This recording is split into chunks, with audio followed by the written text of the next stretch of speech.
magaganda.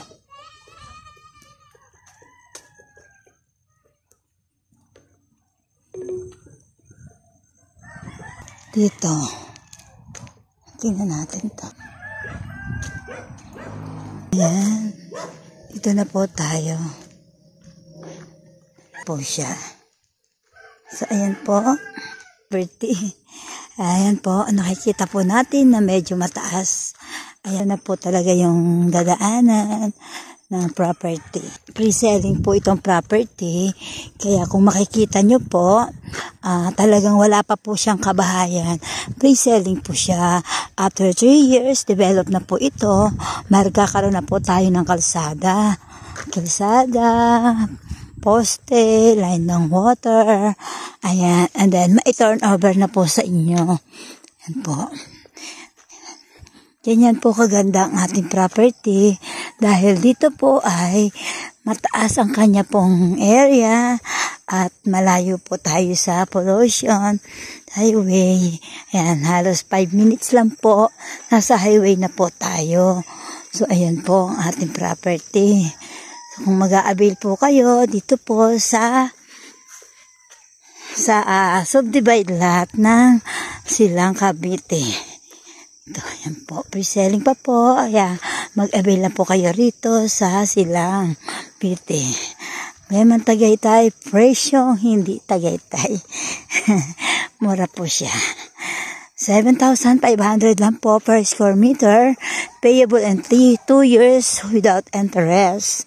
And then, kung gusto po naman ninyo ng 5 years to pay, magkakaroon na po tayo ng interest. Kaya mas maganda po ay 2 years to pay para wala po interest.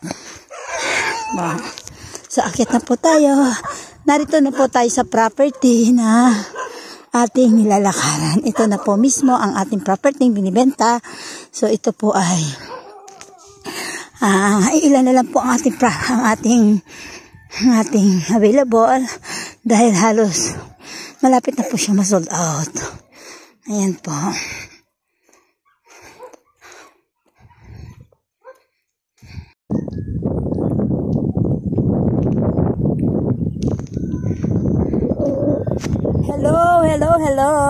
Hello, good morning Philippines. Dito po ako ngayon sa Silang Cavite na kung saan napakaganda po ng area. Ayan. So, napakalamig po at talaga naman pong mahangin. Malayo po sa pollution at sa mga marites. Ayan guys, mataas po yung aking pwesto ngayon. So, gusto ko pong ipakita sa inyo kung gaano kaganda ang kanyang area. Ayan po, so fair. Talaga naman po nakaka-amaze. Dahil mataas po, malayo sa baha, malayo sa polluted, malayo sa marites. Ayan guys, ayan po, ito po yung area. Ayan. So, ito po yung area na ating binibenta dito sa Silang Cavite. Dito po na kung saan mayroon po tayong sinusubdivide. So, pre-selling pa lang po ito dahil ano lang po last 6 months. So, pre-selling. So, mayroon pa po namang natitira kaya hindi pa po sila na di-develop dahil pre-selling. After 3 years po, 2 years, madi-develop na po ang area. Magkakaroon po ito ng kalsada. Kalsada at poste na Meralco and tubig, line water. So, ayan po guys, kung gusto nyo po na mag-invest dito lang po sa Silang Cavite. Boundary po siya ng Tagaytay. Ayan, napakaganda po talaga ng area. Ayan po ang ating entrance dito po sa magandang bahay. Yan po ang ating entrance. So, after 2 years, madi-develop na po ang ating property. Magkakaroon na po siya ng kuryente. Daan po muna. Ayusin po ang kalsada. Lalagyan po tayo ng drainage para po sa ating mga kanal. Ayan po, simentuhan po yan. And then, lagyan po ng line water and poste ng Meralco. Then, at kung sino po yung naunang mag-invest, ay siya rin po ang unang makakapag-lipat para lang sa ganon ay magamit na po niya ang kanyang property na invest, ayan guys, mula po doon hanggang sa kabilang bahay ng mga baka, ayan po yung ating mga property na mga available pa. So ayan guys, ayan. So, napakaganda po ng area. Malamig, mataas, malayo sa baha at sa pollution at polluted. Ayan po. 5 minutes lang po. Nasa highway na po tayo. Ayan po. Napakaganda po ng area dahil mataas po ito. Napakaganda. At hindi po kayo magsisisi kapag once na invest ninyo ang property nyo na inaasam-asam at pinapangarap na magkaroon ng sariling investment. Ayan po. Ito lang po ang aking masishare sa inyo sa lahat na gusto pong mag-invest ng lot. Only dito po sa Silang Cavite. Yan guys. Maraming salamat po at nawa po ay tangkilikin nyo po ang aking sariling video. Salamat ng marami. Ayan, napakataas po ng aking tinatayuan. Para po talagang makita nyo po ang mga kung gaano po kaganda yung kanyang area. Elevated po yan, taas pa ba, kaya ayan po, tingnan nyo po, sa pag-develop lang po ito ay makikita nyo po kung gaano siya kaganda. Ayan, maraming salamat po, bye bye. Ayan guys, labas na po tayo ng Barangay Toledo. So going to highway na po tayo. Tingnan po natin kung gaano siya kalayo from dito hanggang Emilio Aguinaldo Highway. Lalakarin ko lang po, mga sir, ma'am. Ayan. So, lakad po tayo. Top Hardware. Ayan, may hardware na rin po dito. Merciful Sister. May hardware. May dali. May mga karamihan, marami po ang resort nila. So, napaganda po ng area. Doon po tayo dumaan kanina. Yan, dyan po tayo galing kanina. So, ngayon, dito tayo ba?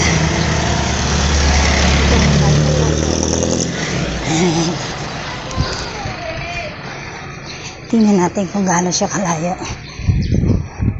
Sa loob. Yan po yung landmark natin. Iglesia. Yan. Palabag Elementary School.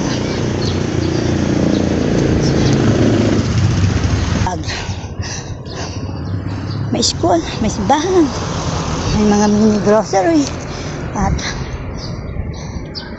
malapit na po. Ayan. Alphamart. And then meron din pong grocery.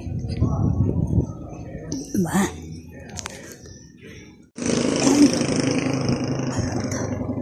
Ito yung mga commercial. Diba? Hindi po liblib ang lugar. Dahil may mga madadaanan ka na pong establishment ng mga commercial.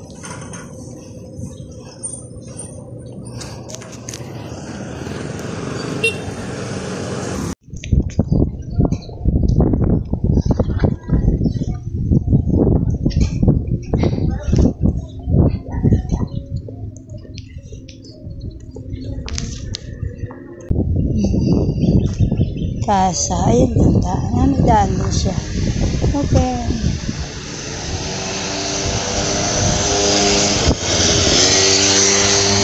MCGI, Malabang. Governor Camero Drive. For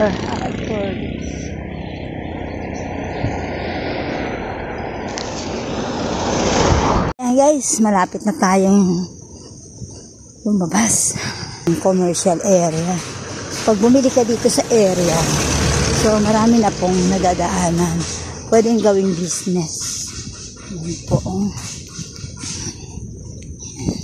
Ayan, labas na po tayo ng Barangay Malabag, Silang Cavite. Ayan, ilang hakbang na lang, nasa highway na tayo. Ayan po. Ganyan po kalapit ang property. Diba? So, hindi po siya kalayuan. Ayan. Lakad, papunta sa highway. Ayan. Isang ahon lang po, highway na. Ayan. Ayan. Malapit na talaga. Highway na. Diba? Ganyan kalapit ang property ng ating binebenta. Diba?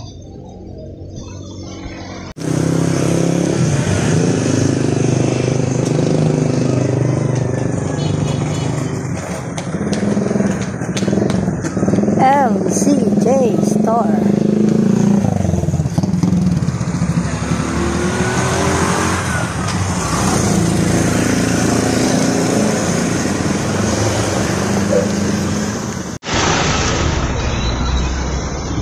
Ayan na po ang highway. Oh guys, tignan mo naman. Diba? Lapit. Nalakad ko mula hanggang property dito sa highway. Oh, talagang napakaganda po ng property.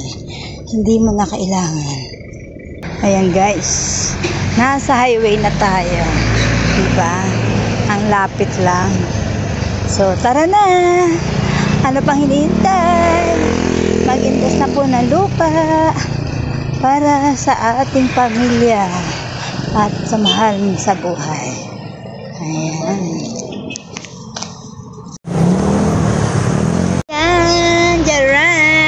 Nandito na po tayo sa ating babaan ng sasakyan. Ayan po.